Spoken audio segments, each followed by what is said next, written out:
Hello guys, আসসালামু আলাইকুম। আজকে কাঁঠাল পারবো। তো 8-9 বছর যাবৎ কাঁঠাল গাছে উঠি না, কাঁঠাল গাছে উঠতেছি। কাঁঠাল গাছে ওঠা অনেক কষ্ট। তো দেখেন কাঁঠাল গাছে উঠতেছি, উঠতে পারি না, তারপরে অনেক কষ্ট করে উঠতেছি।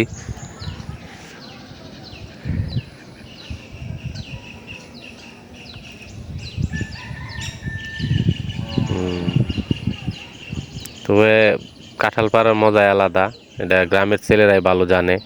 তারপরে কাঁঠাল পাড়ছি, দেখেন পানিতে ফালাইছি, তারপরে আরেকটা পানিতে ফালাইলাম, আরেকটা ফালাইলাম, আরেকটা ফালাইছি।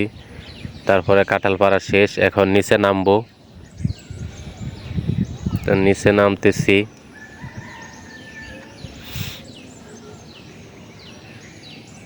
নামাও যায় না।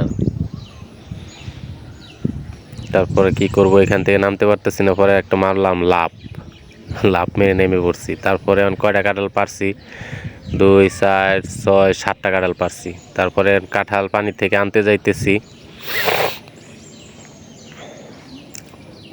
পানিতে ফালাইলে আর কি কাঁঠালটা ফাড়ে না, ভাঙে না, মানে নষ্ট হয় না। তারপরে যে কাঁঠাল পানির থেকে টানে উড়াইতেছি।